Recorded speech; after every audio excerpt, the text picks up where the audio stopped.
أعوذ بالله من الشيطان الرجيم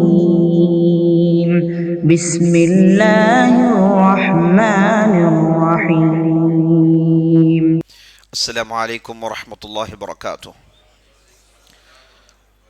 إن الحمد لله نحمده ونستعينه ونستغفره ونعوذ بالله من شرور أنفسنا ومن سيئات أعمالنا.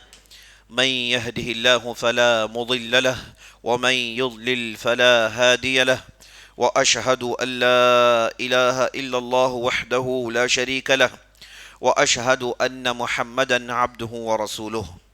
وبعد، فقال الله تبارك وتعالى: قل هل يستوي الذين يعلمون والذين لا يعلمون.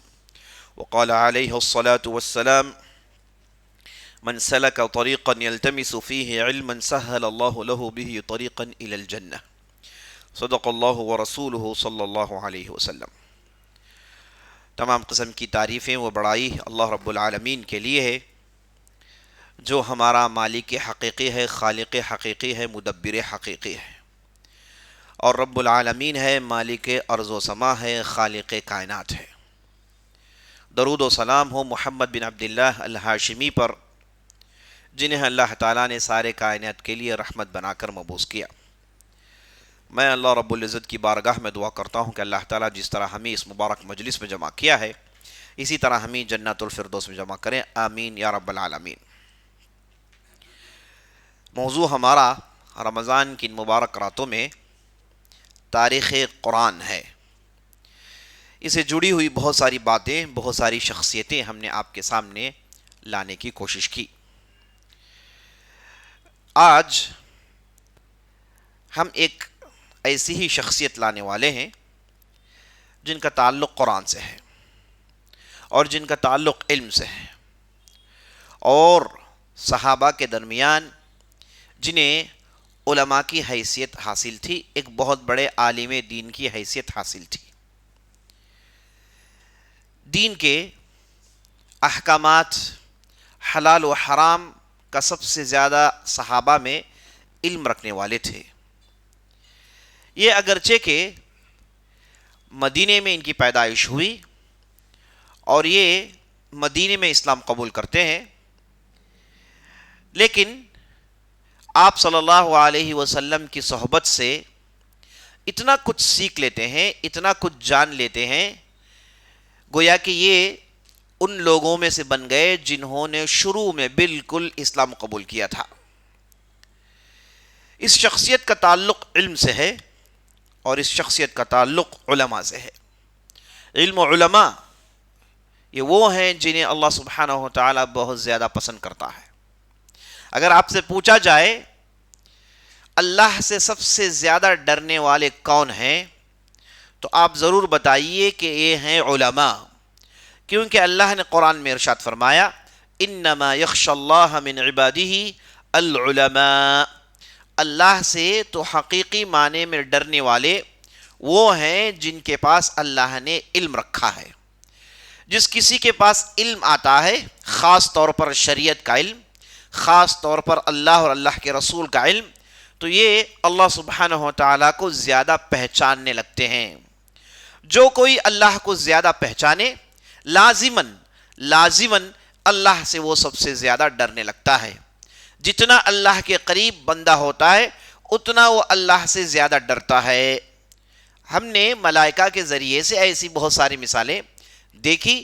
ملائکہ وہ قوم ہے جو اللہ سبحانہ و تعالیٰ کے بہت ہی قریب ہوتے ہیں. ان کی قربت انہیں اللہ سے بالکل بے نیاز یا پھر غفلت میں نہیں ڈالتا، بلکہ ان کی قربت اللہ سبحانہ و تعالیٰ کا ڈر ان کے دل و دماغ میں ڈال دیتا ہے. اور فرشتے وہ ہیں جو اللہ سے سب سے زیادہ ڈرتے ہیں. اور ہم نے مثالیں دیکھی. ایک مرتبہ آپ صلی اللہ علیہ وسلم نے جبرائیل سے ملاقات کی اور پوچھا کہ آپ کیوں ہنستے کیوں نہیں ہیں، ہمیشہ آپ سیریس رہتے ہیں، آخر ماجرا کیا ہے؟ تو جبرائیل علیہ السلام نے جواب میں ارشاد فرمایا کہ ہم ایک زمانے میں ہنسا کرتے تھے. ایسا نہیں کہ ہم ہنستے نہیں ہیں، ہم ایک زمانے میں ہنسا کرتے تھے، لیکن جب سے اللہ نے جہنم بنایا ہے ہم نے ہنسنا چھوڑ دیا ہے. حالانکہ یہ ہے جبرائیل، مطاع ثم امین، فرشتوں کے سردار، امین، اللہ کے طرف سے پیغام لانے والے، انبیاء علیہم السلام کے پاس وحی لانے والے، سب سے بزرگ، سب سے بالا تر فرشتہ، ان کا عالم یہ ہے، کہتے ہیں کہ جس دن سے اللہ نے جہنم بنایا ہم نے ہنسنا چھوڑ دیا، وہ اس لیے کہ کہیں ان سے کوئی غلطی نہ ہو اور اس غلطی کے پاداش میں انہیں جہنم میں نہ ڈال دے۔ انہیں اللہ کی قربت نے انہیں یہی سکھایا کہ اللہ سبحانہ و تعالی جہاں رحمان و رحیم ہے اور اسی جگہ اللہ سبحانہ و تعالی کا غیظ و غضب بھی کچھ کم نہیں ہے۔ تو جب آدمی اللہ کو پہچاننا شروع کرتا ہے، اللہ سے ڈرنا شروع کرتا ہے، اسی لیے سلف الصالحین سے ایک قول مروی ہے، وہ کہتے ہیں من کان باللہ اعرف کان باللہ اخفف، جو آدمی جتنا اللہ سے پہچانت رکھتا ہے اتنا وہ اللہ سے ڈرنا شروع کرتا ہے۔ اس لیے علماء کا مرتبہ اللہ کے یہاں بلند کر دیا گیا ہے، کیونکہ ان کا علم انہیں اللہ کے قریب لے جاتا ہے، اور یہ جتنا اللہ کے قریب جاتے ہیں اتنا اللہ کی شریعت کے پابند اور اتنا اللہ کے دین کے پابند اور اتنا ہی ڈر و خوف ان کے دل میں پیدا ہو جاتا ہے۔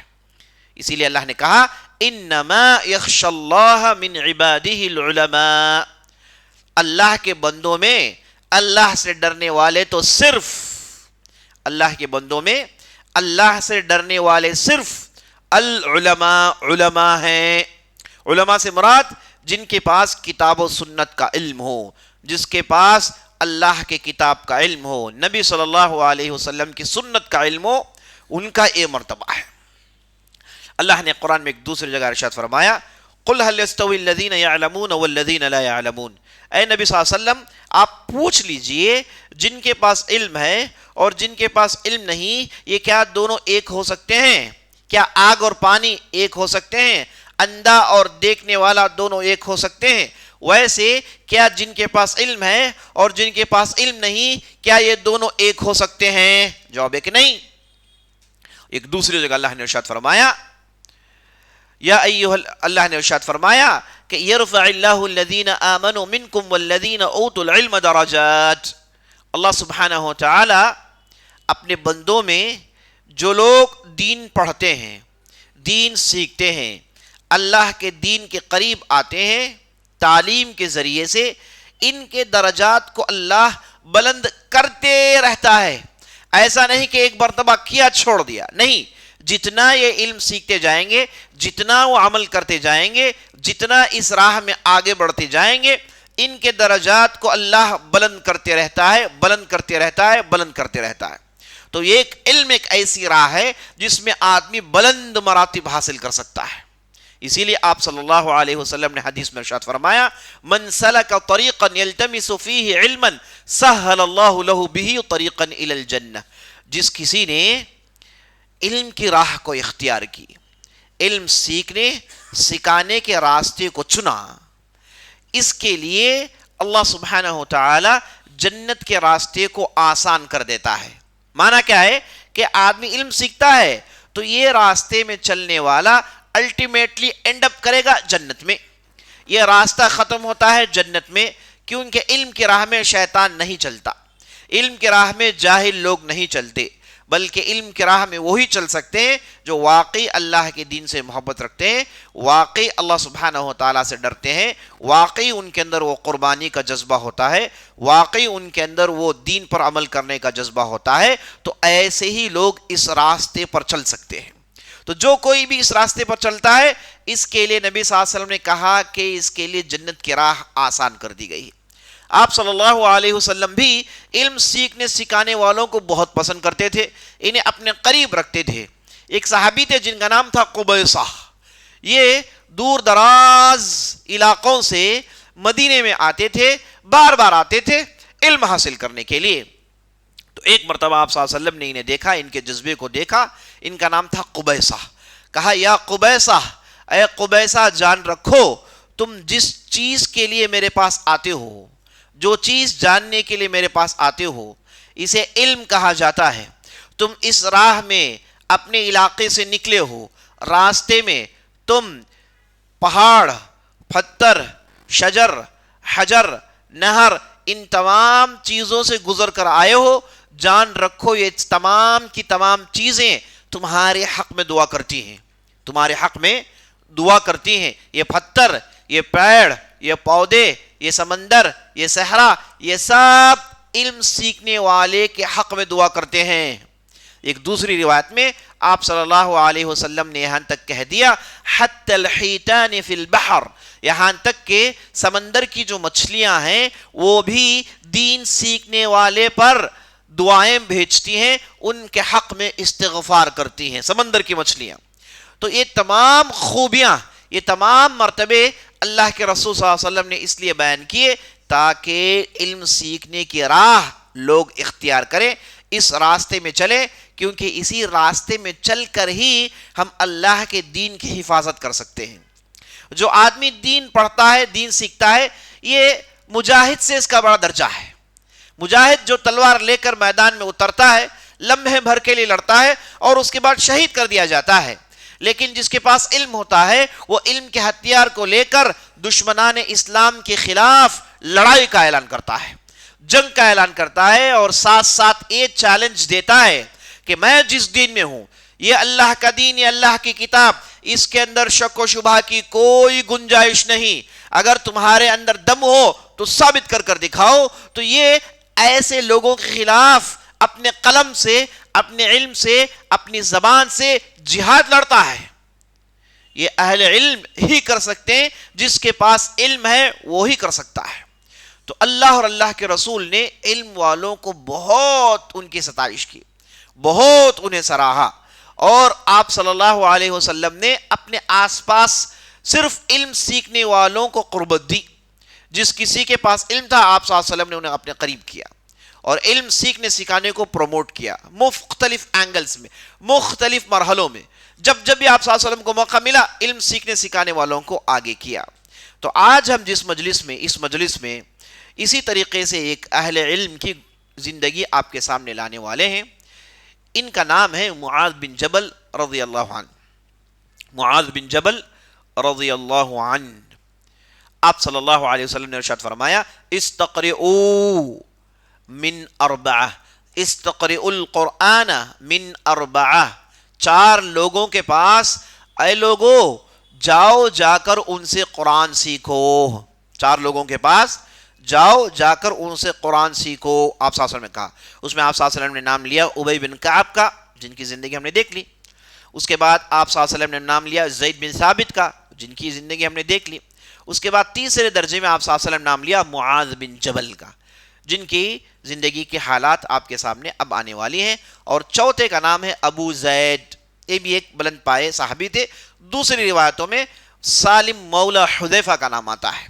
تو انشاءاللہ اگر فرصت ہو تو ان کی بھی زندگیاں آپ کے سامنے لانے کی کوشش کریں گے۔ تو آپ صلی اللہ علیہ وسلم نے معاذ بن جبل کا خاص طور پر ذکر کیا۔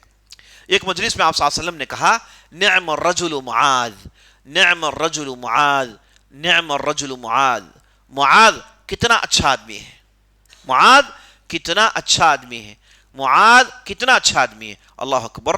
نبی صلی اللہ علیہ وسلم ایک آدمی کا نام لے کر اس کی تعریف کر رہے ہیں، کہہ رہے ہیں کہ بہت ہی اچھا آدمی ہے۔ تو ہم تصور کر سکتے ہیں کہ ان کے کردار کیسے رہے ہوں گے، ہم خیال کر سکتے ہیں کہ ان کے اخلاق کیسے رہے ہوں گے، ہم اپنے ذہن میں امیجن کر سکتے ہیں کہ اس شخصیت کے اندر اللہ نے کیسی کیسی خوبیاں نہیں ڈال دی گئی ہوگی۔ اللہ اکبر۔ تو آپ صلی اللہ علیہ وسلم نے معاذ بن جبل کو کہا بہترین آدمی ہے۔ معاذ بن جبل یہ اس وقت اسلام قبول کرتے ہیں جب آپ صلی اللہ علیہ وسلم نے مصعب بن عمیر کو بھیجا تھا مدینے میں۔ ہم جانتے ہیں آپ صلی اللہ علیہ وسلم کی ملاقات اہل یثرب سے ہوتی ہے عقبہ اولا، یعنی بیعت عقبہ اولا میں جب 12 یا پھر اس سے بھی کم کی تعداد کے لوگ آئے حج کے موقع میں، آپ صلی اللہ علیہ وسلم سے ان کی ملاقات ہوئی، آپ صلی اللہ علیہ وسلم نے ان پر اسلام پیش کیا تو ان لوگوں نے اسلام قبول کر لیا، اور اس کے بعد وہ آپ صلی اللہ علیہ وسلم سے کہنے لگے یا رسول اللہ آپ جو پیغام پیش کر رہے ہیں اس پیغام کو پسند کرنے والے ہمارے معاشرے میں بہت زیادہ ہوں گے، لہٰذا آپ اپنے طور سے ایک داعی کو بھیجیے جو آ کر یہ پیغام اپنے لوگوں کو سکھائیں تو آپ صلی اللہ علیہ وسلم نے بعد میں مصعب بن عمیر کا انتخاب کیا. اللہ اکبر. مصعب بن عمیر گئے اور مدینے میں ہر گھر میں انہوں نے اسلام کے جھنڈے کو لہرایا. کوئی ایسا قبیلہ نہیں جس کے گھر میں چند اہم افراد اسلام قبول نہیں کر چکے ہوں. تو اس میں سے قبول کرتے ہیں اسلام معاذ بن جبل. جب یہ اسلام قبول کرتے ہیں ان کی عمر صرف 18 سال کی تھی. کتنی؟ صرف 18 سال کی تھی. اور یہ جب وفات پاتے ہیں تو ان کی عمر 34 35 36 مختلف روایات ہیں. 36 ہی پکڑ کر چلیے. 36 30 پر 6 سال. اسلام قبول کرتے ہیں 18 میں اور وفات پاتے ہیں 36 میں. تو کل ملا کے اسلامی زندگی ان کی کتنی ہے؟ 18 سال ہے. یہ صرف 18 سال جیتے ہیں. نوجوانی میں اسلام قبول کرتے ہیں اور نوجوانی میں دنیا سے رخصت ہو جاتے ہیں. اور اس 18 سال میں چھوٹی سی مدت ہے. اس 18 سال کی مدت میں آپ صلی اللہ علیہ وسلم کے زبانی انہوں نے کئی سرٹیفکیٹس لیے. ان میں سب سے بڑی سرٹیفکیٹ یہ تھی کہ آپ صلی اللہ علیہ وسلم نے ایک مرتبہ منبر میں کہا اعلمکم بالحلال والحرام معاذ بن جبل. اے لوگو تمہارے درمیان سب سے زیادہ فقہ کا علم رکھنے والا, فقہی مسائل جاننے والا, حلال و حرام کا علم رکھنے والا معاذ بن جبل ہے. منبر میں آپ صلی اللہ علیہ وسلم نام لے کر دیکھیے. اعلم کا لفظ کوئی معمولی لفظ نہیں ہے. اعلم کا معنی آتا ہے سب سے زیادہ جاننے والا. عالم کہتے ہیں جاننے والا. عالم سب سے زیادہ جاننے والا, یعنی جو بھی موجود ہیں ان میں سب سے زیادہ جاننے والا. یہ لفظ جب موسیٰ علیہ السلام نے استعمال کیا تو اللہ نے انہیں کیا کیا؟ بنی اسرائیل نے ایک مرتبہ پوچھا اے موسیٰ سب سے زیادہ جاننے والا کون ہے؟ تو موسیٰ نے کہا کہ میں ہوں. اللہ کو پسند نہیں آیا. اللہ نے کہا کہ اچھا ایسی بات ہے تو چلیے ایک سفر میں جائیے, ایک ہمارے بندے سے ملاقات کر کے آئیے, اس کے پاس بڑا ہی بھیانک علم ہے نا. آپ کے پاس علم ہے لیکن اس کے پاس علم, صبر, حلم پورے زبردست کیٹیگریز ہیں. آپ ان کے پاس جائیں, ملاقات کریں. تو موسیٰ نے ایک لمبا سفر کیا اور حکم ہوا کہ اب بنی اسرائیل کو چھوڑو. معلوم ہے فرتوت قوم ہے لیکن اس کے باوجود ایک پاس تو چاہیے ہے نا. چھوڑو, اپنے ساتھ غلام لے کے اس سفر میں نکلو. تو موسیٰ علیہ السلام گئے. کس کے لیے گئے؟ علم کے لیے گئے. موسیٰ علیہ السلام سفر کرتے ہیں علم کے لیے. تو اسے معلوم ہوا سفر کرنا علم کے لیے کس کی سنت ہے؟ انبیاء علیہ السلام کی سنت. جو آدمی علم حاصل کرنے کے لیے سفر کرتا ہے اس کے علم کی برکت کچھ اور ہے, اس کے سمجھ کی برکت کچھ اور ہے, اس کی سمجھ, اس کی برکت, اس کی پختگی کچھ اور ہوتی ہے. تو موسیٰ علیہ السلام نے سفر کیا اور ملاقات ہوئی خضر سے, اور خضر نے انہیں ساتھ لے کے 3 بڑے بڑے کام کیے جن کے بارے میں موسیٰ کو ذرا بھی آئیڈیا نہیں تھا. پہلے اعتراض کیا تو خضر نے کہا کہ دیکھو اعتراض مت کرو, خاموشی سے صبر کرو, جب موقع ملے گا ہم اس کی تفسیر سنائیں گے. تو دوسری مرتبہ پھر ہوا. اس بار تو سیدھے سیدھے قتل ہو گیا. اس بار سیدھے سیدھے ایک بچے کو قتل کر دیا. موسیٰ نے کہا کہ بھائی یہ بچے کو تماچا مارے تو ہم آدمی کی گردن توڑ دیتے ہیں, تم نے تو قتل کر دیا ہے, یہ کیا کرے آپ؟ سمجھ میں نہیں آیا موسیٰ علیہ السلام کو. پھر خضر نے کہا کہ بھائی رکو, جلدی مت کرو, تمہیں حکم ہوا اللہ کی طرف سے ہے نا, تو میرے پاس آئے, کس نے بھیجا؟ تو پھر جلدی کیوں کرتے ہو؟ بھروسہ رکھو, یقین رکھو ہم پر. لیکن موسیٰ نے تیسری مرتبہ جب جلدی کی تو خضر نے کہا ھذا فراق بینی و بینک. چلیے بھائی 3 چانسز تھے, تینوں آپ نے گوا دیے, اب تفسیر سن لیجئے. تو موسیٰ کو خضر نے تفسیر سنائی. تو موسیٰ کو اتنا بڑا سفر کرنا پڑا اور خضر کے ہاتھوں بہت ساری باتیں سننی پڑی, ڈانٹ سننی پڑی. ایک مدت تک وہ ان سے سیکھتے رہے, بعد واپس آئے. سب کچھ کس لیے؟ انہوں نے لفظ استعمال کیا اعلم, سب سے زیادہ جاننے والا. یہاں پر نبی صلی اللہ علیہ وسلم منبر میں ٹہر کر اور صحابہ کی جماعت کو دیکھ کر کہہ رہے ہیں اعلمکم بالحلال والحرام. اللہ کی شریعت میں کون سی چیزیں حلال کردہ ہیں اور کون سی چیزیں حرام ہیں, اس کا مکمل علم رکھنے والا معاذ بن جبل ہے. مانا یہ کہ جاؤ بھائی فقہ سیکھنا ہو تو ان سے سیکھو. یہ سرٹیفکیٹ دینے کی وجہ کیا ہے؟ لوگوں کو بتانا ہے جو ابھی اسلام قبول کر رہے ہیں, ابھی اسلام کے فولڈ میں داخل ہو رہے ہیں, انہیں بتانا مقصد تھا کہ جاؤ جا کے معاذ بن جبل سے سیکھو. اور ان کی عمر کتنی ہے؟ آپ صلی اللہ علیہ وسلم کے زمانے میں جب یہ مقام انہیں ملا تو ان کی عمر 26 سے زیادہ نہیں تھی. ان کی عمر کتنی تھی؟ 26 سے زیادہ نہیں تھی. اور آپ صلی اللہ علیہ وسلم کی صحبت ان کی شروع ہوئی آپ صلی اللہ علیہ وسلم کے ہاتھوں جب انہوں نے بیعت عقبہ ثانیہ کیا. جب 72 انصار کے زبردست مومنین گئے تھے آپ صلی اللہ علیہ وسلم سے ملاقات کرنے کے لیے حج کے موقع پر, وہاں پر آپ صلی اللہ علیہ وسلم کے ہاتھ میں انہوں نے بیعت کیا اور آپ صلی اللہ علیہ وسلم کو انہوں نے دعوت دی کہ آپ آئیں مدینہ, ہم آپ کی حفاظت کریں گے. کیسے حفاظت کریں گے؟ جیسے ہم اپنی عورتیں اور اپنے بچوں کی حفاظت کرتے ہیں. عرب وہ ہیں عورت اور بچوں کے لیے کیا کر سکتے ہیں؟ سب کچھ چھوڑ سکتے ہیں.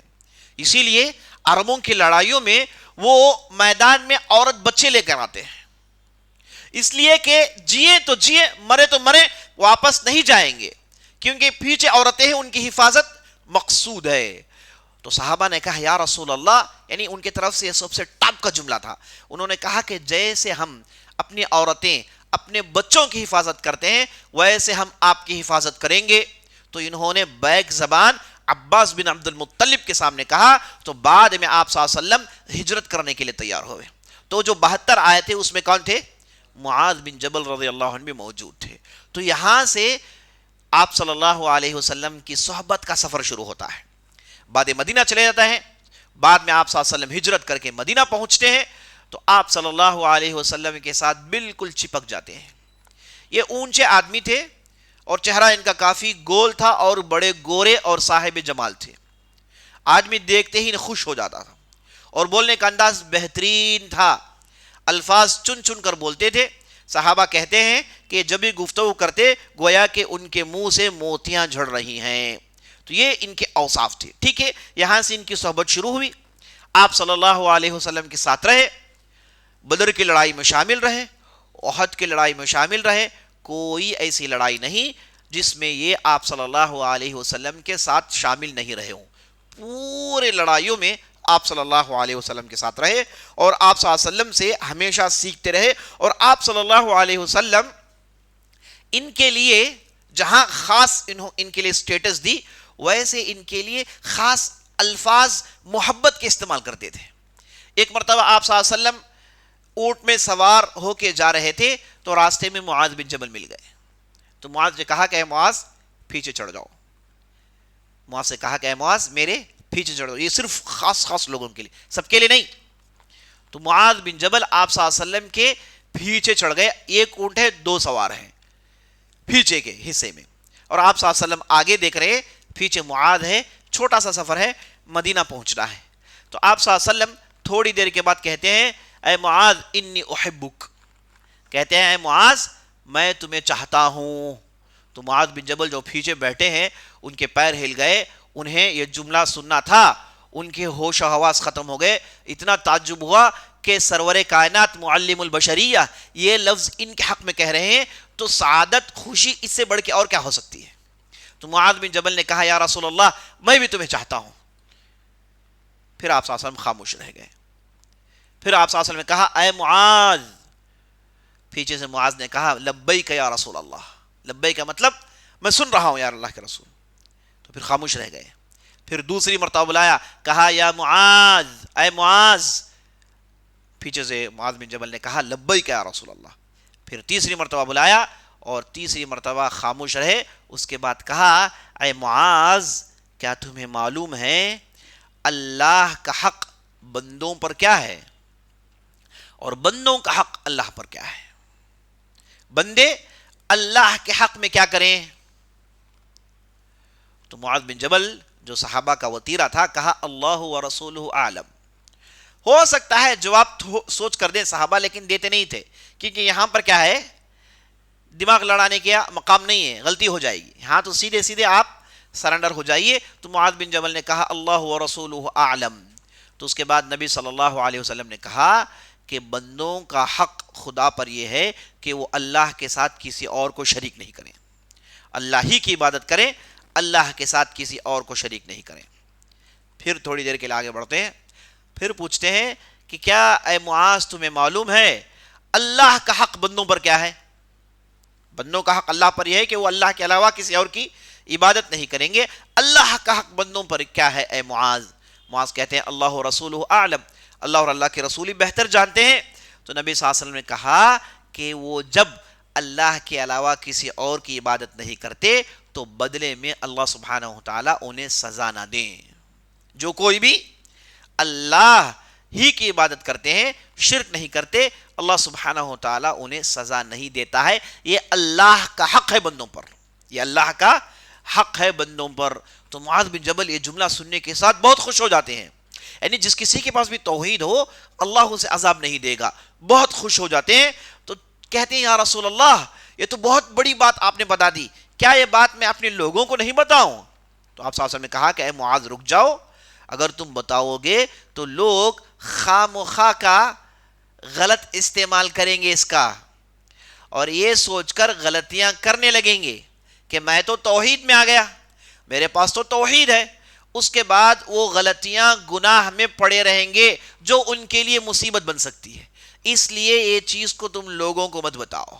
شروع میں معاذ بن جبل نے کسی کو نہیں بتایا، بعد میں جب لوگ سمجھ گئے، وہ دور بدل گیا، تو معاذ بن جبل نے لوگوں کو یہ حدیث سنائی۔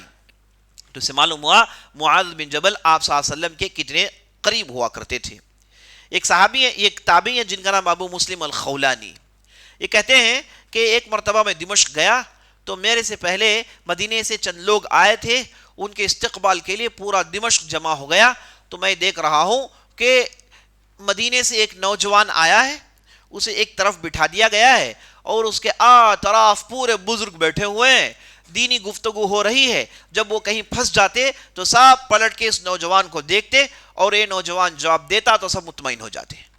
ایک بار نہیں، دو بار نہیں، کئی بار ہوا، تو میں نے وہاں پر جو لوگ تھے ان سے پوچھا کہ یہ کون نوجوان ہے جس کے طرف یہ بزرگ دیکھتے ہیں تو یہ جواب دے تو پورے خاموش ہو جاتے ہیں؟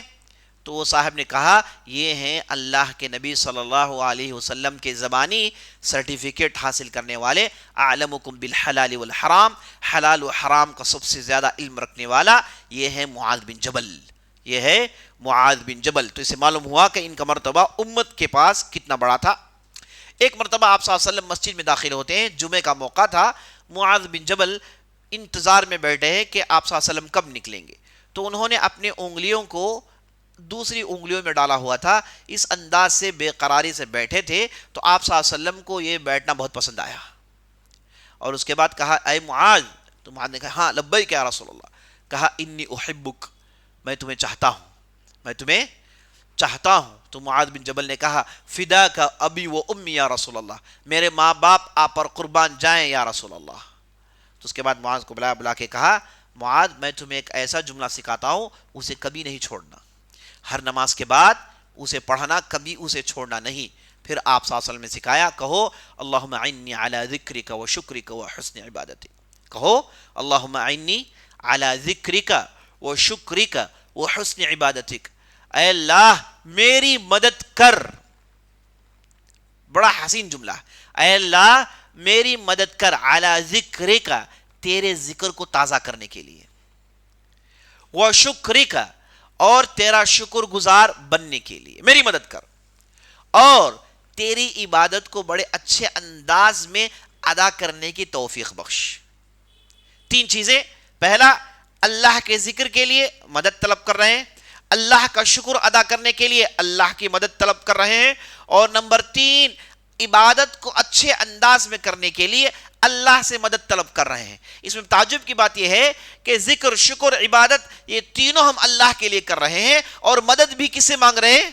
اللہ ہی سے مانگ رہے ہیں۔ یہ بڑا ہی انوکھا اور ایک عجیب نقطہ ہے کہ آپ اللہ کا ذکر اس وقت کر پائیں گے جب اللہ آپ کو اس کی توفیق دے، آپ شکر گزار اس وقت بنیں گے جب اللہ آپ کو اس کی توفیق دے، آپ عبادات کو اچھے انداز سے کر پائیں گے جب اللہ آپ کو اس کی توفیق دے۔ تو یہ اچھائی بھی اللہ ہی کی طرف سے ہے، ہم نیک بنتے ہیں یہ بھی اللہ کی طرف سے ہے، اور اس میں اللہ پر ہم کوئی احسان نہیں کرتے۔ تو آپ صلی اللہ علیہ وسلم نے معاذ بن جبل کو یہ بہترین دعا سکھائی، اور معاذ بن جبل کہتے ہیں کہ جب تک وہ زندہ تھے اس دعا کو انہوں نے چھوڑا نہیں۔ اور ہمیں بھی ہر نماز کے بعد، دیکھیے ہر نماز کے بعد کرنا کیا ہے، ہماری مسجدوں میں ہمارے امام صاحب ہاتھ اٹھاتے ہیں، پتہ نہیں کیا کیا دنیا کے پورے چیزیں جمع کر دیتے ہیں۔ امام صاحب کو کس نے کہا کہ ہاتھ اٹھا کے اتنی لمبی دعا کر؟ کس نے اجازت دی؟ لوگ ہیں، ان کے ذکر اذکار ہیں، ان کی دعائیں ہیں، وہ کریں گے. آپ شروع ہو جاتے ہیں بدعت میں، اور سب ہاتھ اٹھائے، کسی نے پڑھا نہیں پڑھا اس کے چلے گئے. جب آدمی سلام پھیرتا ہے تو سنت کا طریقہ یہ ہے کہ آدمی سب سے پہلے استغفر اللہ کہے، اللہ اکبر کہے، استغفر اللہ استغفر اللہ استغفر اللہ 3 مرتبہ، اور اس کے بعد وہ ذکر و اذکار میں تھوڑا ٹائم صرف کریں، ہے کہ نہیں؟ 33 مرتبہ سبحان اللہ، 33 مرتبہ الحمدللہ، 33 مرتبہ اللہ اکبر، 1 مرتبہ لا الہ الا اللہ وحدہ لا شریک لہ لہ الملک ولہ الحمد وہو علی کل شیء قدیر، 1 مرتبہ آیت الکرسی، اللہ لا الہ الا هو الحی القیوم لا تأخذه سنة ولا نوم له ما في السماوات وما في الأرض من ذا الذي يشفع عنده إلا بإذنه يعلم ما بين أيديهم وما خلفهم ولا يحيطون بشيء من علمه إلا بإذنه إلا بما شاء وسع كرسيه السماوات والأرض ولا يؤوده حفظهما وهو العلي العظيم. آیت الکرسی پڑھا آدمی، اس کے بعد آدمی پڑھتا ہے یہ دعا، اللہم اعنی علی ذکرک و شکرک و حسن عبادتک، اور اس کے بعد فجر اور مغرب کے بعد 3 مرتبہ معوذتین، قل اعوذ برب الناس، قل اعوذ برب الفلق، فجر اور مغرب کے بعد. یہ تو کم از کم اسے پڑھنا ہے. اس کے علاوہ اور بھی ذکر ہیں، فجر کے بعد 100 مرتبہ لا الہ الا اللہ وحدہ لا شریک لہ، یا پھر 11 مرتبہ لا الہ الا اللہ وحدہ لا شریک لہ، مغرب کے بعد 100 مرتبہ یا پھر 11 مرتبہ. ہر نماز کے بعد آپ صلی اللہ علیہ وسلم نے ذکر سکھایا ہے. بعض اہل علم نے نماز کے بعد کے اذکار کو جمع کیا، 40 کو پہنچتی ہیں. کتنی؟ 40 کو پہنچتی ہیں. ان میں سے اگر آپ نے یہ جو میں نے آپ کو بتایا، جو آپ کو کسی بھی حالت میں کرنا ہے، اسے آپ کر لیتے ہیں تو بہت بڑی خیر و برکت کی بات ہے. ہمارے معاشرے میں ہوتا کیا ہے، اس کے بعد امام صاحب پتہ نہیں کیا کیا وہ جو ہے پڑھتے رہتے ہیں، اس کے بعد لوگ آمین کہا کہ نہیں کہا، وہ سب اٹھ کے چلے گئے. ذکر و اذکار کو ان لوگوں نے بند ہی کر دیا ہے. ایسے ہی ہوتا ہے جب بدعت کسی معاشرے میں آتی ہے. بدعت کسی معاشرے میں پیدا ہو جائے، سنتیں ختم ہو جاتی ہیں. سنتیں اگر آپ زندہ کریں تو بدعتیں جاتی ہیں.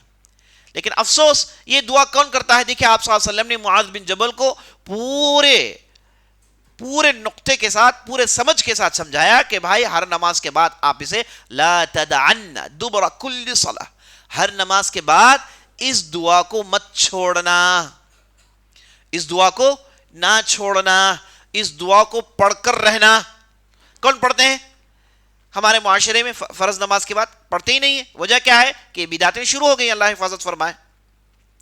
اس کے بعد آپ صلی اللہ علیہ وسلم نے معاذ بن جبل کے ساتھ ایک بہترین مدد کی. معاذ بن جبل کو ہوتا یہ تھا کہ معاذ بن جبل اللہ نے انہیں ایسی طبیعت دی کہ غریبوں محتاجوں ان کے حالات دیکھ نہیں سکتے تھے، تو ان کے پاس جو بھی تھا وہ دیتے رہتے تھے، اور ایک زمانے تک دیتے رہے تو پورے کا پورا ختم ہو گیا. ان کے پاس جو بھی تھا انہوں نے سب دے دیا، جو بھی تھا سب دے دیا، بالکل خالی ہو گئے. اور بعد میں چونکہ یہ دینے کی عادت ایسی تھی کہ روک نہیں سکتے، تو لوگوں سے قرض لے کر دینا شروع کیا. قرض لے کر غریبوں میں تقسیم کرتے تھے، قرض لے کر کوئی مانگے تو دیتے تھے. ویسے بھی وہ اپنے قبیلے کے خاص لوگوں میں سے تھے، تو قبیلے والے آس پاس کے لوگ محتاج جب ان کے پاس آتے، یہ اپنے آپ کو روک نہیں سکتے تھے. تو ایک مدت تک یہ سلسلہ چلتا رہا. اب اس کے بعد یہ ہو گیا کہ قرض دار بڑھ گئے، اور قرض دار وہ قرض مانگنے لگے، اور یہ شکایت نبی صلی اللہ علیہ وسلم تک پہنچ گئی. تو آپ صلی اللہ علیہ وسلم نے کیا کیا؟ معاذ بن جبل کو بلا کر کہا کہ بھائی رکو، کیا کر رہے ہو؟ اتنے سارے تمہارے قرض دار ہیں اور تمہارے ہاتھ ابھی نہیں رک رہے ہیں، رک جاؤ، اب کسی کو کچھ مت دو گے. اب تمہارا جو پورا مال ہے ہم اسے کیا کرتے ہیں، اب تو تم بینک کرپٹ ہو گئے. تو آپ صلی اللہ علیہ وسلم نے معاذ بن جبل کی پوری دولت کو جمع کیا، ان کے قرض داروں میں بانٹ دیا. سب قرض داروں کے زمانوں کو بند کر دیا، دے دیا. ان کے پاس جو زمین تھی بیچا، ان کے پاس جو کپڑے تھے بیچا، ان کے پاس جو کچھ بھی تھا سب بیچا، اور قرض داروں کو سب کو جو ہے سیٹل کر دیا. اور معاذ بن جبل اب تو قرض داروں سے تو بچ گئے، لیکن اب ان کے پاس کچھ ہے ہی نہیں. یہ ایک مدت تک تکلیف جھیلتے رہے، پریشان تھے. تو چند دنوں کے بعد آپ صلی اللہ علیہ وسلم نے معاذ بن جبل کو بلا کر کہا کہ اے معاذ، میں تمہیں یمن بھیج رہا ہوں. یمن میں آپ جائیں گے معلم کی حیثیت سے، ٹیچر کی حیثیت سے، اور جاؤ، ہم نے تمہارے لیے وہاں پر زندگی معیشت کے بھی راستے آسان کر دیے ہیں. تم جاؤ، تم صرف لوگوں کو پڑھانے میں غور کرنا، تمہارا کام ہی کیا ہے؟ لوگوں کو تم پڑھاؤ گے، ان کے ساتھ تعلیم میں وقت صرف کرو گے۔ اور جب معاذ بن جبل کو یہ ذمہ داری دی، اور معاذ بن جبل جب وقت مقرر آیا مدینے سے نکل رہے تھے، تو مدینے والوں نے بڑا ہی عجیب و غریب منظر دیکھا۔ وہ منظر یہ تھا کہ معاذ بن جبل سواری میں سوار ہیں، آپ صلی اللہ علیہ وسلم اس سواری کے لگام کو تھامے ہوئے ہیں۔ تو معاذ بن جبل انہیں اتنی شرم آئی کہ وہ اوپر ٹک نہیں سکے، بار بار اترنا چاہتے تھے تو حکم دیا کہ بیٹھے رہو، کہا کہ اوپر بیٹھے رہو اور کچھ نہیں، اور اس سواری کے لگام کو پکڑتے ہیں۔ آپ صلی اللہ علیہ وسلم ان کی سواری کو لے کے آگے بڑھتے ہیں، بہت ساری باتیں بتاتے ہیں۔ ان میں سے ایک نصیحت آپ صلی اللہ علیہ وسلم نے کہی، نہیں بلکہ معاذ بن جبل نے آپ صلی اللہ علیہ وسلم سے پوچھا، یا رسول اللہ اوصینی، اے اللہ کے رسول، آپ دیکھ رہے ہیں ایک بڑے کام کے لیے جا رہا ہوں، آپ مجھے وصیت کیجئے۔ تو معاذ بن جبل کو آپ صلی اللہ علیہ وسلم نے 3 وصیتیں کی۔ پہلا کہا، اعبد اللہ ولا تشرک بہ شیئا، اے معاذ اللہ ہی کی عبادت کرو، کسی اور کو اللہ کے ساتھ شریک مت ٹھہراؤ۔ بڑی عجیب و غریب وصیت ہے کہ نہیں؟ معاذ بن جبل ہیں بھائی، ہے نا، ان سے شرک کا خطرہ کہاں سے آ گیا؟ یہ اگر کوئی ابھی اسلام قبول کیا ہے یا پھر اسلام قبول نہیں کیا ہے، اسے اگر وصیت کرنی ہے تو اسے اگر یہ کہا گیا کہ شرک مت کرو، اللہ ہی کی عبادت کرو، تو بات سمجھ میں آتی ہے۔ یہ معاذ بن جبل ہیں، یہ تو نبی صلی اللہ علیہ وسلم کے ساتھ بدر، احد، احزاب، خندق پورے لڑائیاں لڑ چکے ہیں۔ لا الہ الا اللہ کے لیے انہوں نے اپنے جان کو بھی پیش کر دیا ہے۔ انہیں دیکھ کر آپ صلی اللہ علیہ وسلم کہتے ہیں کہ شرک مت کرو، اللہ ہی کی عبادت کرو، تو اسے کیا بات معلوم ہوئی؟ پہلے یہ بات معلوم ہوئی کہ یہ جو شرک ہے یہ بڑی خطرناک بلا ہے۔ اسی لیے ابراہیم علیہ السلام نے اللہ سے دعا کی تو کیا کی؟ رب نجبنی بنی وان نعبد الاصنام۔ ابراہیم علیہ السلام نے جب کعبہ بن دیا تو اللہ کے بارگاہ میں جو دعا کی تو کیا کی؟ کہا کہ اے اللہ مجھے اور میری اولاد کو بت پرستی سے بچا لے، مجھے اور میری اولاد کو بت پرستی سے بچا لے، شرک سے بچا لے۔ رب انہن اضللن کثیرا من الناس، کہا کہ اے اللہ یہ بت پرستی جو ہے لوگوں میں ایک بہت بڑی تعداد کو گمراہ کیے ہوئے ہے۔ یہ بت پرستی ہے نا، یہ جتنی منحوس اور جتنی مردود دکھتی ہے، اور مومنین کے لیے جتنی اسے چھوڑنے میں آسانی دکھتی ہے، اتنی ہی خطرناک ہے، اتنی ہی خطرناک ہے۔ آج آپ کو معلوم ہونا چاہیے لوگوں کے اندر بت پرستی بڑھ رہی ہے، لوگوں کے اندر بت پرستی بڑھ رہی ہے، نئے نئے خدا سر اٹھا رہے ہیں، اللہ حفاظت فرمائے۔ تو اس لیے مومن کو ہمیشہ یہ شرک کو لے کر اس کے اندر ایک ڈر رہتا ہے۔ تو آپ صلی اللہ علیہ وسلم نے معاذ بن جبل سے کہا اعبد اللہ ولا تشرک بہ شیئا، اے معاذ اللہ ہی کی عبادت کرنا، کسی اور کی عبادت نہیں کرنا۔ اس میں دوسرا بھی معنی یہ ہو سکتا ہے کہ جب یہ کہا گیا کہ اللہ ہی کی عبادت کرنا، تو اس سے معنی یہ بھی نکلتا ہے کہ آپ شرک اور شرک کے متعلق، شرک اور شرک جیسی منحوس چیزیں، چھوٹے گناہ ہو گئے، بڑے گناہ ہو گئے، ان سے بھی بچ کر رہنا، ان سے بھی بچ کر رہنا، چونکہ گناہ وہ شرک کے کیٹیگری میں داخل ہوتے ہیں، تو یہاں پر اس سے بھی روکا گیا ہے۔ دوسری وصیت کہتے ہیں اذا اسأت فاحسن، کہا اے معاذ اگر تم سے کوئی غلطی ہو گئی تو فوراً اچھائی کر لینا، اگر تم سے کوئی غلطی ہو گئی فوراً اسے ایک اچھائی کر لینا، کیونکہ اللہ نے قرآن میں ارشاد فرمایا ان الحسنات یذہبن السیئات، یہ جو نیکیاں ہیں برائیوں کو بھگا دیتی ہیں، یہ نیکیاں ہیں برائیوں کو بھگا دیتی ہیں، نیکیاں آتی ہیں تو برائیاں اپنی جگہ چھوڑ دیتی ہیں۔ جب آدمی نیکیاں کرتا ہے اللہ سبحانہ و تعالیٰ برائیوں کو نیکیوں میں تبدیل کر دیتا ہے، برائیوں کو نیکیوں میں تبدیل کر دیتا ہے۔ تو جب غلطی ہو گئی تو آپ صلی اللہ علیہ وسلم نے کہا کہ اچھائی کر لینا۔ اس کے بعد تیسری وصیت کی استقم ولیحسن خلقک، کہا کہ اپنے اخلاق کو سیدھے رکھو، اپنے اخلاق کو سیدھے رکھو، اچھے بنا کر رکھو۔ وہ کیوں؟ کیونکہ جب آدمی پبلک کے درمیان جاتا ہے تو وہاں پر اچھے اخلاق کی ضرورت پڑتی ہے، صرف علم کافی نہیں، صرف علم کافی نہیں، اچھے کیریکٹرز، اس کی اشد ضرورت پڑتی ہے۔ تو اب معاذ بن جبل جا رہے ہیں یمن جا رہے ہیں، معلم کی حیثیت سے جا رہے ہیں، لوگوں میں ملیں گے، بیٹھیں گے، اٹھیں گے، ان سے گفتگو ہوگی، تو وہاں پر لوگ تم سے متاثر اس وقت ہوں گے جب تمہارے اخلاق اچھے ہوں. جب وہ تم سے متاثر ہو گئے، اس کے بعد تم جو بھی کہو گے لوگ تمہاری بات ماننے کے لیے تیار ہو جائیں گے. ایک دوسری حدیث میں آتا ہے آپ صلی اللہ علیہ وسلم نے معاذ بن جبل کو یہ بھی کہا تھا کہ اے معاذ، تم معلم بن کر جا رہے ہو، تمہیں میں ایک دوسری بھی ذمہ داری دیتا ہوں. وہ ذمہ داری یہ ہے کہ وہاں پر پہلے سے ہم نے ایک گورنر بھیجا ہوا ہے.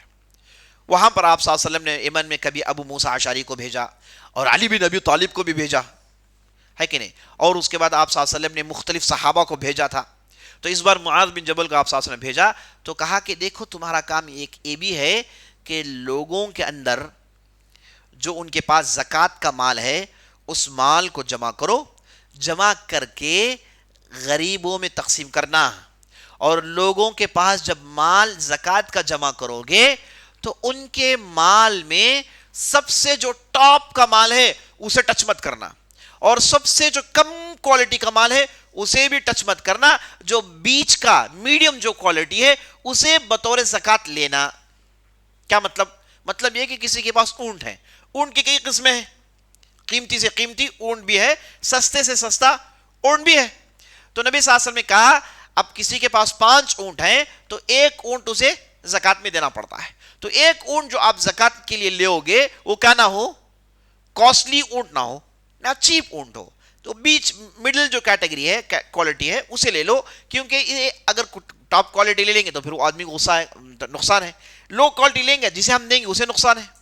تو بیچ کی جو کوالٹی ہے اسے آپ زکوٰۃ کے مال میں جمع کرنا، اور جب یہ تمہارے پاس جمع ہو جائے اسے پورے کا پورا غریبوں میں تقسیم کرنا. آپ صلی اللہ علیہ وسلم نے معاذ بن جبل کو یہ وصیت کی.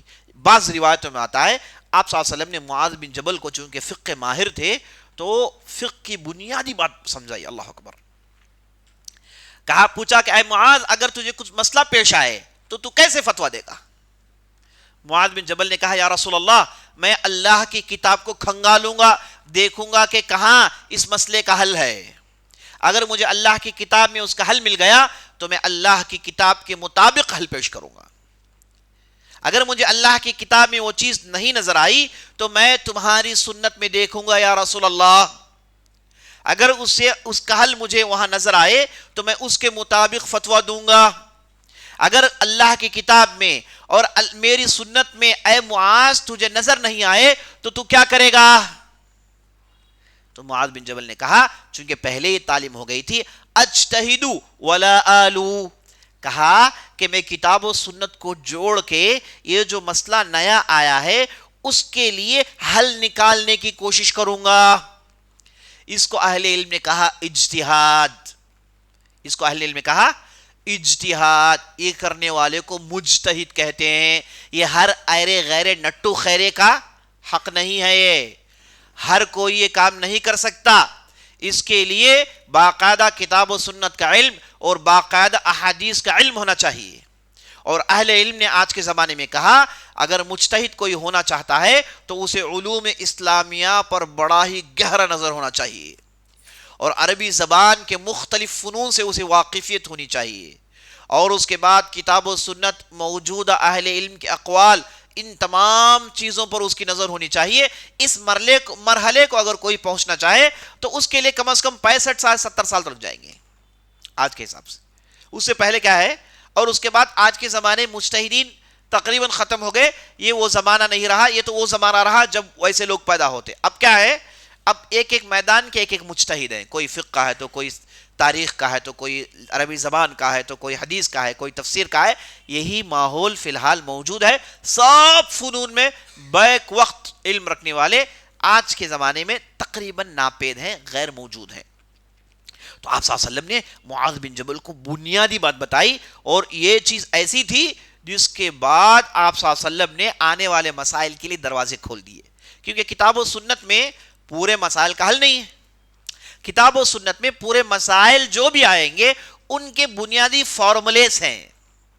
جیسے میکس کے فارمولیز ہوتے ہیں نا، ویسے اللہ نے اپنی کتاب میں، اللہ کے رسول اپنی سنت میں ان کے بیسک فارمولیز بتا دیے ہیں. اب جس کے پاس علم ہوگا ان فارمولیز کو لائے گا اور جو جدید مسئلہ پیش آتا ہے اسے دونوں کو جوڑ کر اس کے بعد وہ فتویٰ دے گا، ہے نا، اسی کو کہتے ہیں اجتہاد۔ تو آپ صلی اللہ علیہ وسلم نے معاذ بن جبل کو اجتہاد پر ابھارا اور اس کی بہترین تعلیم دی۔ اور اس کے بعد جب معاذ بن جبل یمن چلے گئے، ایسے معلوم ہوتا ہے کہ وہ بیچ میں آتے تھے، اور جب ابو بکر صدیق رضی اللہ عنہ کا زمانہ آیا تو وہ پورے کے پورے مدینہ میں آ کے سیٹل ہو گئے۔ اور جب مدینے میں آتے تو آپ صلی اللہ علیہ وسلم نے معاذ بن جبل کو قباء کے اندر ایک مسجد بنائی، کہا کہ تم اس کے امام رہو گے، کہا کہ تم اس کے امام رہو گے، تم اس کی امامت کرو گے۔ اور معاذ بن جبل کیا تھا، وہ اسے قبول کرنے کے لیے تیار نہیں تھے۔ نبی صلی اللہ علیہ وسلم کہہ رہے ہیں کہ بھائی آپ امام بن جائیے۔ نبی صلی اللہ علیہ وسلم کے زمانے میں امامت کرنے والے 3 سے 4 زیادہ نہیں تھے، 3-4 سے زیادہ نہیں تھے، انہی کو امامت کی حق حاصل تھی۔ اور آپ صلی اللہ علیہ وسلم کہتے ہیں کہ چلو امامت کرو، کبھی زید بن ثابت، کبھی معاذ بن جبل، کبھی ابی بن کعب، ان لوگوں کو امامت کے بھیجتے تھے۔ تو معاذ بن جبل کو کہا کہ بھائی امام مسجد کے بن جاؤ، تو شروع میں تیار نہیں تھے، انہیں یہ پریشانی تھی کہ نبی صلی اللہ علیہ وسلم کے پیچھے نماز پڑھنے کا موقع چھوٹ جائے گا اگر میں امام بن جاؤں گا تو بعد میں انہوں نے بڑی حکمت سے، چونکہ فقیہ آدمی تھے، انہوں نے ایک سولوشن خود اپنے لیے نکالا، کہا کہ میں نبی صلی اللہ علیہ وسلم کے پیچھے فرض کی نماز پڑھوں گا اور جاؤں گا امامت کروں گا، وہاں کے لوگوں کو فرض پڑھاؤں گا، لیکن میری نیت نفل کی ہوگی۔ تو وہ ہر نماز 2 بار پڑھتے تھے، ہر نماز 2 بار پڑھتے تھے۔ نبی صلی اللہ علیہ وسلم کو معلوم ہوا تو نبی صلی اللہ علیہ وسلم نے کچھ نہیں کہا، کہا کہ ٹھیک ہے نفل تو ہے۔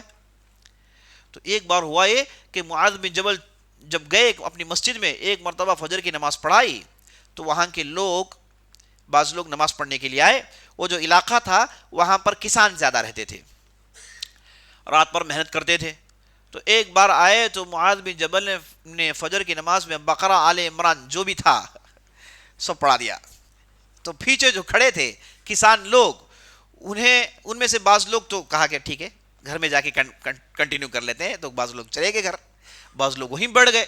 تو ایک بار نہیں، 2 بار نہیں، 3 بار نہیں، معاذ بن جبل کا یہی طریقہ تھا۔ تو پورے مل کے آئے اور آپ صلی اللہ علیہ وسلم پاس آ کے کمپلینٹ کرنے لگے، یا رسول اللہ آپ نے جس صاحب کو امامت بنایا ہے وہ آپ کے زمانے کے آدمی ہے، ہمارے لیے امام مناسب نہیں ہے۔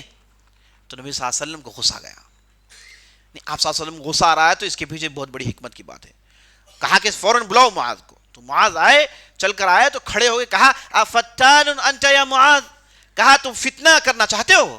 معاذ بن جبل کو کہا تم فتنہ کرنا چاہتے ہو؟ تو معاذ بن جبل تھرا کر رہ گئے، سوچا کہ میں نے کیا غلطی کر دی۔ 3 بار کہا افتان انت، افتان انت یا معاذ، تم فتنہ کرنا چاہتے ہو اے معاذ، تم فتنہ کرنا چاہتے ہو اے معاذ، تم فتنہ کرنا چاہتے ہو اے معاذ۔ تو معاذ بن جبل بہت پریشان ہو گئے، کہا کہ اس کے بعد کہا کہ دیکھو تمہارے پیچھے جو لوگ پڑھتے ہیں کسان لوگ ہیں، غریب لاچار لوگ ہیں، معاملی لوگ ہیں، جاہل لوگ ہیں، ان کے پاس جب آپ امامت کرتے ہیں تو نمازیں تمہاری چھوٹی پڑھو، ہے نا، چھوٹی صورتوں کا انتخاب کرو، یہ بڑی صورتیں ہرگز مت پڑھانا۔ ایسا کرو گے، یعنی کیوں آپ صلی اللہ علیہ وسلم نے کہا کہ فتنہ کر رہے ہو، یعنی لوگ نماز چھوڑ دیں گے، اگر ایسی ہی نماز ہو تو لوگ نماز چھوڑ دیں گے، کہیں گے بھائی کیا ہے، اب اس کے بعد کیا ہوگا، فتنہ کہاں سے شروع ہوگا، اپنے گھروں میں جماعت بنائیں گے، 3-3 4-4 الگ الگ جماعتیں بنائیں گے، اور نماز کے ختم ہونے کا انتظار کریں گے، اس کے بعد جائیں گے پھر جماعت بنائیں گے، تو فتنہ بڑا ہو جائے گا۔ تو اس لیے نبی صلی اللہ علیہ وسلم نے کہا کہ تم فتنہ بچانا چاہتے ہو، اس لیے کہا آپ صلی اللہ علیہ وسلم نے۔ تو معاذ بن جبل نے اس کے بعد مختصر رکعتیں کی، بعد میں کہتے ہیں کہ ان کی مختصر بھی لوگوں کو پیچھے پریشانی ہوتی تھی، لیکن بعد لوگوں نے معاذ بن جبل کو سمجھ لیا، لیکن پہلے والی ان کی لمبی نمازیں نہیں ہوتی تھی۔ تو یہ معاذ بن جبل، اور اس کے بعد معاذ بن جبل آپ صلی اللہ علیہ وسلم کے پاس آتے اور باقاعدہ یہاں پر بھی نماز پڑھتے، پھر وہاں جاتے وہاں پر بھی نماز پڑھتے، تو اس اعتبار سے روزانہ ان کی 10 وقت کی نمازیں ہو جاتی تھی، اور یہ پہلے سے زاہد آدمی تھے، ان کے لیے یہ مسئلے بڑے نہیں تھے۔ اچھا، اس کے بعد معاذ بن جبل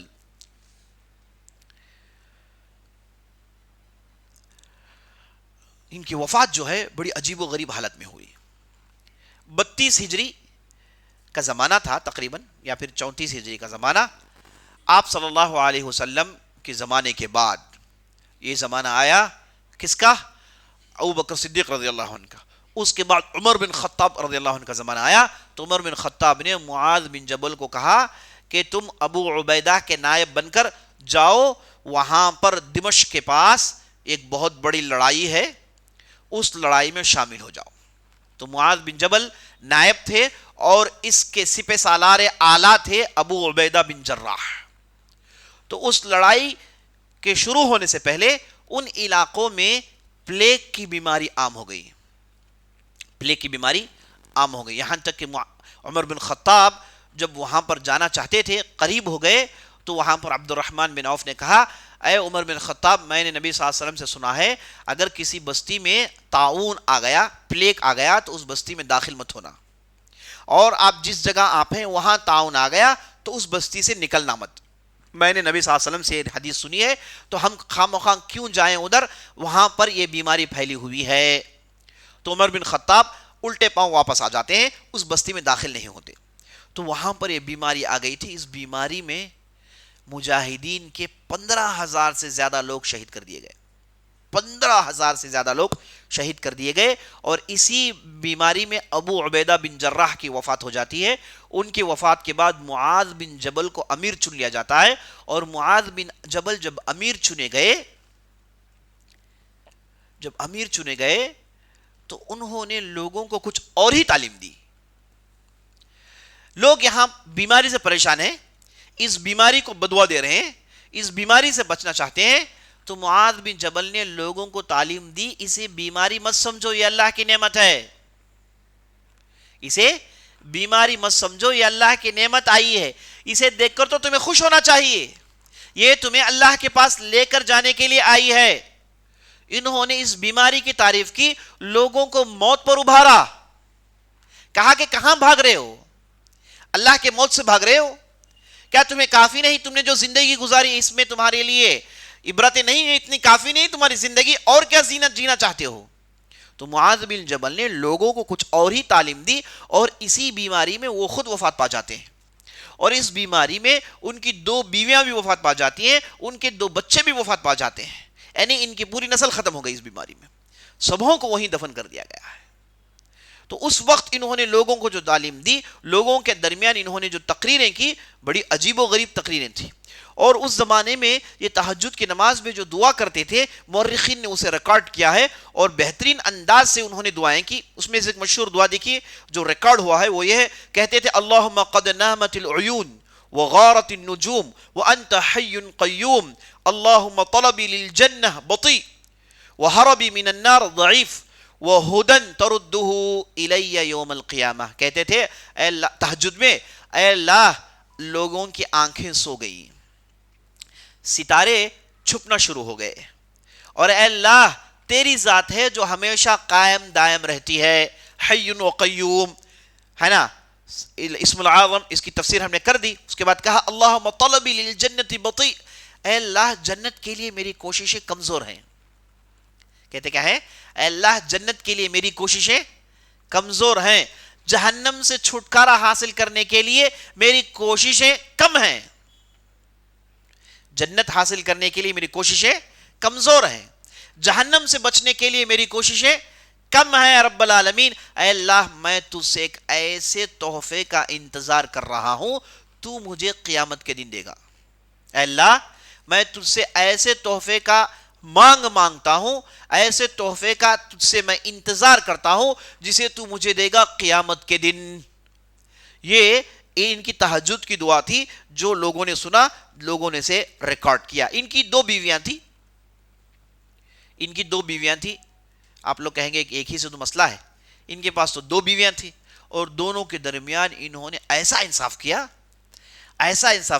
لوگ کہتے ہیں کہ انصاف کرنے کے لیے یہ بہت ہی زیادہ محنت کرتے تھے، حد سے زیادہ محنت کرتے تھے، تاکہ دونوں کے درمیان بے انصافی نہ ہو، اور قیامت کے دن 2 میں سے ایک وہاں پر کھڑ کے اللہ کے پاس شکایت نہ کر دیں، ہے نا، شکایت کے لیے تیار رہتے ہیں، اور اللہ کے سامنے اگر پوچھا گیا کہ تمہارے شوہر نے تم پر کیا ظلم کیا، تو کیا کچھ نہیں ہوگا، بعض لوگ ہنس رہے ہیں کہ کیا کچھ نہیں ہوگا، اللہ حفاظت فرمائے۔ تو یہ 2 بیویوں کے درمیان غیر معمولی انصاف کرتے تھے، اور ویسے ہی ہوا جب ان کی 2 بیویاں وفات پائیں تو ایسا ماحول، چونکہ بیمار تھی، ایسا ماحول پیدا ہوا، دونوں کو ایک قبر میں دفن کیا گیا، انہوں نے دفن کیا دونوں کو ایک ہی قبر میں، تاکہ اس میں بھی بے انصافی نہ ہو جائے. یہ ان کی سیرت میں یہ باتیں لکھی جاتی ہیں. اس طریقے سے ان کی وفات پا جاتی ہے. صرف 18 سال اسلام میں ان کی زندگی صرف 18 سال، اور ایسے ایسے نمونے انہوں نے پیش کیے کہ اللہ اکبر، ایسے ایسے کام کیے کہ اللہ اکبر. یہ جو ہم اسلام دیکھتے ہیں مدینے میں رہا، اس کے بعد سارے عالم اسلامی میں پھیلا. تو اس کے پھیلنے میں، اس کی مضبوطی میں جن لوگوں نے اہم کردار ادا کیا، رسول کی شخصیت تھی سو تھی، اس میں کوئی شک نہیں، لیکن رسول کی شخصیت کے علاوہ جو صحابہ میں ستون تھے، جنہوں نے اللہ کے اس دین کو بحیثیت ستون تھامے رکھا اور اس کے بعد اس اللہ کے دین کو دور تک پہنچایا، ان اہم ستون میں سے ایک ستون تھے معاذ بن جبل. اور ان کا قرآن کا تعلق تو آپ نے سن لیا، یہ پورے قرآن کے حافظ تھے، اور اس کے بعد حلال و حرام کا علم قرآن کے حفظ کی وجہ سے پختگی ملی. اور اس کے بعد نبی صلی اللہ علیہ وسلم کے زمانے میں تراویح پڑھاتے تھے، نبی صلی اللہ علیہ وسلم زمانے میں امامت کرتے تھے، اور نبی صلی اللہ علیہ وسلم کے زمانے میں لوگوں کو قرآن پڑھاتے تھے، اور انہیں قرآن کا معلم بنا کر یمن بھیجا گیا. یہ سب ان کے قرآن کے تعلقات تھے جو ہم نے سن لیا ہے. ٹھیک ہے، یہیں سے بات ختم کرتے ہیں. اللہ سے دعا کرتے ہیں ہم نے جو بھی کہا ہے، جو بھی سنا ہے، اس کے مطابق عمل کرنے کی توفیق بخشے. ھذا باللہ توفیق، وصلی اللہ علی نبینا محمد وعلی آلہ وصحبہ اجمعین. موضوع کے متعلق کوئی سوال ہے تو کریے گا.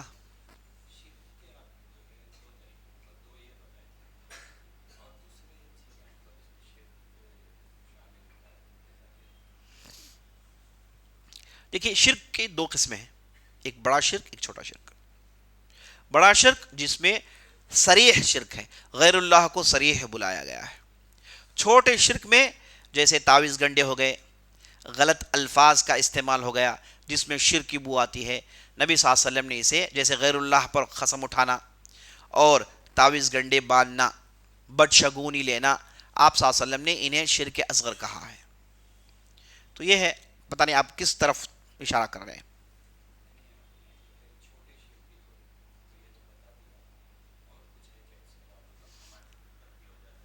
اچھا دیکھیے، ہم جو انسان جو ہیں ان سے جو گناہ ہوتے ہیں، یہ گناہ بڑے ہو کے چھوٹے گناہ، یہ گناہ پورے شرک کے کیٹیگری سے ہیں. یعنی اللہ کیوں گناہوں کو پسند نہیں کرتا؟ کیونکہ جب بندہ گناہ کرتا ہے تو وہ اپنی نفس کی پرستش کرتا ہے، اگرچہ کہ تھوڑے لمحے ہی کیوں نہ ہو، ہے نا. جو پرمننٹ مشرک ہوتا ہے وہ پوری زندگی غیر اللہ سے پوچھتا ہے، لیکن جو مومن ہوتا ہے اس سے جب گناہ ہوتے ہیں تھوڑے لمحے کے لیے وہ اپنی نفس کی پرستش میں لگ جاتا ہے. معلوم ہے کہ نہ کریں، لیکن نفس کی شہوت اتنی ہوتی ہے کہ وہ تھوڑی دیر کے لیے اللہ کی نافرمانی کرنے کے لیے تیار ہو جاتا ہے. یہ بھی کیا ہے، وَمِنَ النَّاسِ مَن يَتَّخِذُ إِلَٰهَهُ هَوَاهُ. اللہ نے کہا کہ بعض لوگ ایسے ہیں جو اپنے نفس کو خدا بناتے ہیں. بعض لوگ ایسے ہیں جو اپنے نفس کو خدا بناتے ہیں. تو اس کا معنی کیا ہے؟ یعنی جب وہ برائی کرتے ہیں، نعوذ باللہ گناہ میں ملوث ہوتے ہیں، وہ تھوڑی دیر کے لیے اپنے نفس کو خدا بنا لیتے ہیں. تو اس لیے یہ برائیوں میں بھی شرک کی بو آتی ہے. تو اللہ نہ شرک کو پسند کرتا ہے اور نہ وہ چیز جس میں شرک کی بو ہے، دونوں کو اللہ نہیں پسند کرتا ہے. واللہ اعلم.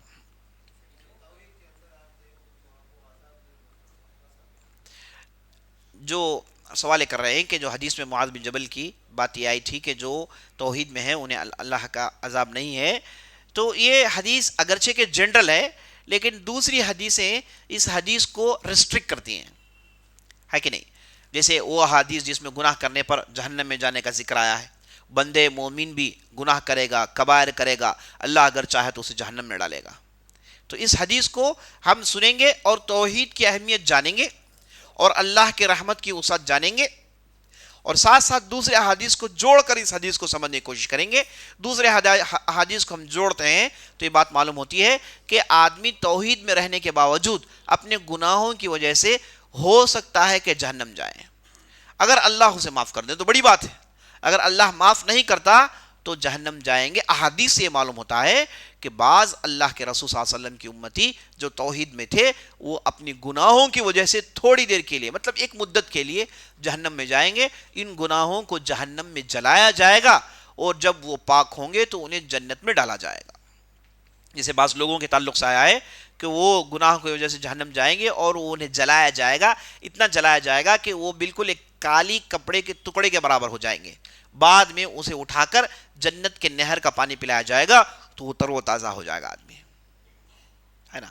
تو ان احادیث کو جوڑ کے سمجھنے کی ضرورت ہے، واللہ اعلم۔ سوال کر رہے ہیں کہ الشرک الخفی کسے کہتے ہیں؟ دیکھیں شرک اصغر کی دو قسمیں ہیں، شرک اصغر کی دو قسمیں ہیں، ایک ہے شرک خفی، ایک ہے شرک جلی۔ شرک جلی وہ شرک ہے جو الفاظ میں ہوتا ہے، جیسے آدمی نے کہا میں غیر اللہ کا قسم اٹھاتا ہے نا، فلاں کا قسم اٹھاتا ہے، من حلف بغیر اللہ فقد اشرک، جس کسی نے غیر اللہ کے اوپر قسم اٹھایا اس نے شرک کیا، تو اہل علم نے کہا اسے کہتے ہیں شرک جلی جو الفاظ میں ہوتا ہے۔ شرک خفی ہوتا ہے بندوں کے اعمال میں، شرک خفی ہوتا ہے بندوں کے اعمال میں، جیسے تعویذ گنڈے کا باندھنا، ہے نا، ہاں بدشگونی کے طور پر بعض اعمال کرنا۔ نبی صلی اللہ علیہ وسلم پاس بنو اسد ایک قبیلہ آیا اور آپ صلی اللہ علیہ وسلم سے اسلام قبول کرنا چاہا، تو آپ صلی اللہ علیہ وسلم ان لوگوں کو اسلام سمجھا رہے تھے، اتنے میں آپ صلی اللہ علیہ وسلم کی نظر ان کے بازوؤں میں پڑی، دیکھا کہ وہ بازوؤں میں بعض جانوروں کے دانت باندھے رکھے ہیں۔ پوچھا کہ یہ کیا ہے؟ کہا کہ یہ ہمارے قبیلے کا طریقہ ہے، ہم تعویذ ایسے ہی باندھتے ہیں۔ کہا کہ میں جب تک تم لوگوں سے اسلام قبول نہیں کروں گا، تمہارے اسلام کو قبول نہیں کروں گا جب تک تم اسے نکال نہیں لیتے۔ تو ان لوگوں نے نکالا تو آپ صلی اللہ علیہ وسلم بعد میں اسے اسلام ان کا قبول کرتے ہیں۔ تو یہ ہے اعمال میں شرک ہونا، لیکن یہ شرک کیا ہے؟ شرک اکبر کے سٹیج کو نہیں پہنچتا بلکہ اس سے کم ہوتا ہے۔ شرک اکبر اور شرک اصغر میں فرق یہ ہے، شرک اکبر کرنے والا آدمی سیدھے سیدھے ملت سے خارج، سیدھے سیدھے غیر مسلمان، سیدھے سیدھے کافر، یہ جہنم میں ہمیشہ رہے گا۔ شرک اصغر کرنے والا آدمی ہم اسے کافر نہیں کہیں گے بلکہ وہ خطرناک مسئلے میں اٹکا ہوا ہے، یہ شرک اصغر اسے شرک اکبر تک کھینچ سکتا ہے، اسے ہم ملت سے خارج نہیں کہیں گے بلکہ یہ کہیں گے کہ بہت ہی خطرناک گناہ میں پڑا ہوا ہے کہ نہیں؟ تو یہ دونوں میں یہی فرق ہے، واللہ اعلم۔ سوال کر رہے ہیں کہ آپ نے علم پروموٹ کرنے کی بات کی، کیا ہم دنیا کا علم غریب بچوں میں پروموٹ کر سکتے ہیں؟ دیکھیے جو بھی علم ہو جس میں غیر شرعی چیزیں نہ ہوں، شرعی محظور نہ ہو، یعنی اس میں کوئی حرام کردہ چیز نہ ہو، تو علم حاصل کرنے میں کوئی غلطی نہیں ہے کہ نہیں؟ آپ فزکس کہیے، کیمسٹری کہیے، جو بھی آپ نام لیجئے، ان میں اگر حرام چیزیں نہیں ہیں تو اس علم کو حاصل کرنے میں کوئی غلطی نہیں۔ لیکن کتاب و سنت کے علم کے مقابلے میں اس کا درجہ سیکنڈری ہے، پہلے دین پڑھنے والے طالب علم کا درجہ آتا ہے۔ کتاب و سنت میں جہاں کہیں بھی تعریف آئی ہے وہ دین کے علم پڑھنے والے کے لیے تعریف آئی ہے کہ نہیں؟ اور جو دنیا پڑھتے ہیں وہ بھی علم ہے، اس کی بھی مسلمانوں کی ضرورت ہے، اور مسلمانوں نے ہی ان علوم کو پروموٹ کیا۔ فزکس، کیمسٹری، میتھس، یہ جو علوم ہیں، ان علوم کو پروموٹ کرنے والے کون تھے؟ ہم علماء تھے، لیکن انہوں نے کب پروموٹ کیا؟ جب انہوں نے باقاعدہ کتاب و سنت کی تعلیم حاصل کر لی، بعد میں اسے انہوں نے پروموٹ کیا، تو یہ جو جدید علوم ہے اسے ٹھیک ڈھنگ سے استعمال کر پائیں گے۔ یہ جدید جو علم ہے اسے اگر آپ کتاب و سنت کی بنیاد میں نہیں سیکھیں گے تو آدمی ملحد ہو جائے گا، آدمی پتہ نہیں کیسے کیسے بکواس شروع کر دے گا جو آج ہمارے معاشرے میں دیکھتے ہیں۔ تو اسے کتاب و سنت کے بیس کے بعد ان چیزوں کو سکھایا جائے تو بہت اچھی بات ہے۔ تو اس اعتبار سے پروموٹ کرنا چاہیے، جو بھی بچے اسکول میں پڑھتے ہیں ہاں دیجئے، انہیں آپ مدد کیجئے، لیکن ساتھ ساتھ انہیں یہ بھی کرنے کا موقع دلوائیے کہ وہ دین کا علم سیکھیں، اللہ کے دین کو سمجھیں، اللہ کے دین کو پڑھیں، عقیدہ پڑھیں، فقہ پڑھیں، تفسیر پڑھیں، سیرت پڑھیں، ان چیزوں کا علم بھی وہ حاصل کریں، تب جا کے بات مکمل ہوگی۔ صرف دنیاوی علم کو پروموٹ کریں گے، کتنے ایسے ہمارے معاشرے میں IPS ہیں، IAS آفیسر ہیں، آپ سلام کریے کہیں گے کہ بولو بھائی، جواب دینا نہیں آتا انہیں۔ اب جواب دیں گے تو سمجھتے ہیں کہ میں میرے ریلیجس کو پروموٹ کر رہا ہوں، میرے ریلیجن کو پروموٹ کر رہا ہوں۔ ایسے کتنے ہیں؟ بہت ہیں ایسے۔ جائیے پولیس ڈپارٹمنٹ میں کتنے مسلمان ہیں، ایڈوکیٹ کتنے مسلمان ہیں، آپ سلام کریے، سلام کا جواب دینا وہ سمجھتے ہیں کہ میں جواب دوں گا تو میں اپنے آپ کو مسلمان بناؤں گا سب کے سامنے، ہے نا؟ جواب نہیں دیتے۔ وجہ کیا ہے؟ دنیاوی علم ہے، دینی علم نہیں ہے۔ تو دینی علم کی بنیاد پر دنیاوی علم کا استوار ہونا چاہیے، تب جا کے دنیاوی علم کا فائدہ ہوگا، ورنہ دنیاوی علم پیسوں کے لیے ہو کر رہ جائے گا، جو ہم ہمارے معاشرے میں دیکھ رہے ہیں، واللہ اعلم۔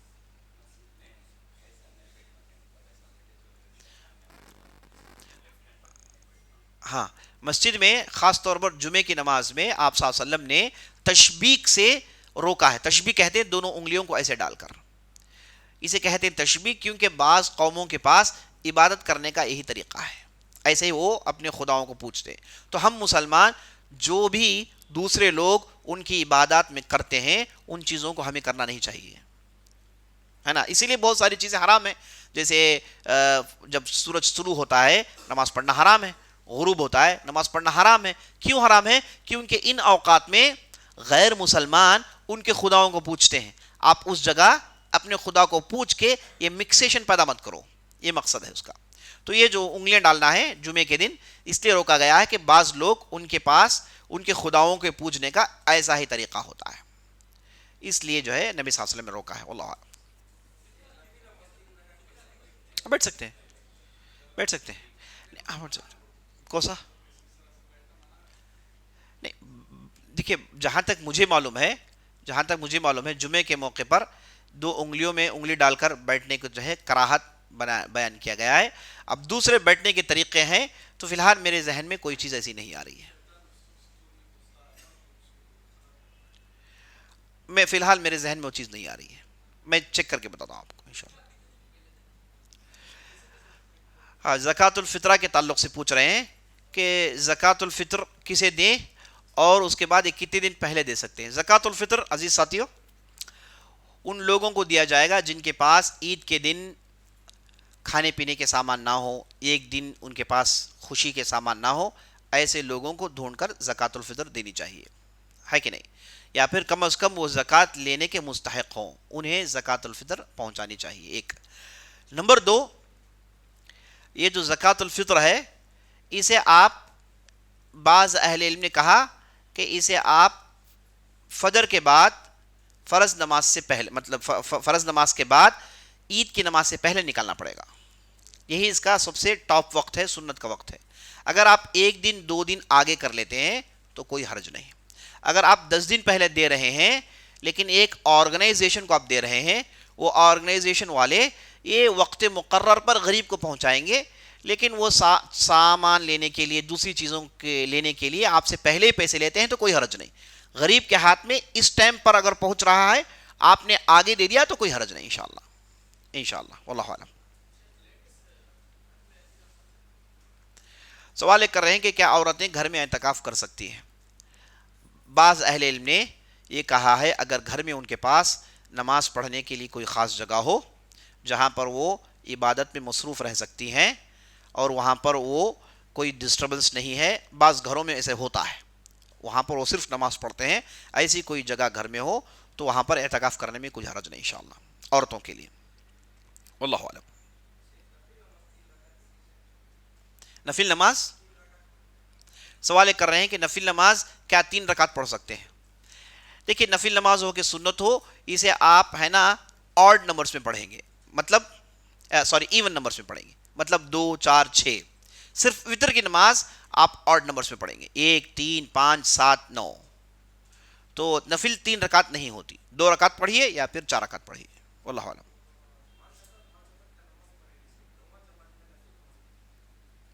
5 وقت کا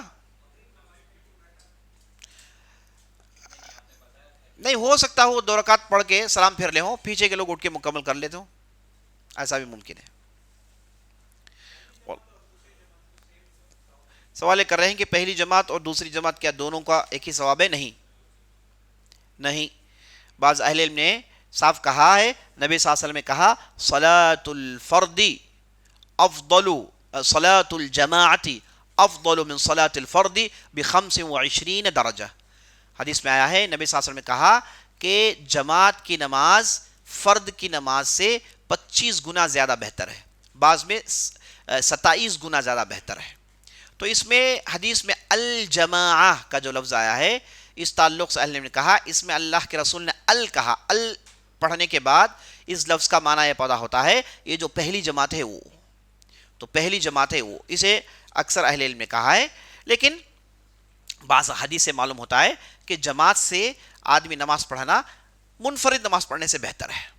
اگر کوئی آدمی دوسری جماعت بناتا ہے تو وہ تو افضل کر رہا ہے، لیکن کیا اسے وہ 25 گنا کا اجر ملے گا یا نہیں ملے گا؟ اکثر اہل علم کہتے ہیں کہ نہیں ملے گا، خاص طور پر البانی رحمہ اللہ، دوسرے اہل علم کہتے ہیں کہ نہیں ملے گا۔ پہلی جماعت ہی کے لیے 25 کا گنا جو اجر ہے وہ پہلی جماعت ہی کے لیے۔ دوسرے، منفرد پڑھنے سے بہتر ہے، منفرد پڑھنے سے بہتر ہے کہ آدمی جماعت میں پڑھے، اجر ایکسٹرا ضرور ملے گا، لیکن کیا وہ اجر ملے گا؟ نہیں ملے گا، واللہ اعلم۔ سبحانک اللہم وبحمدک، اشہد ان لا الہ الا انت، استغفرک واتوب الیک۔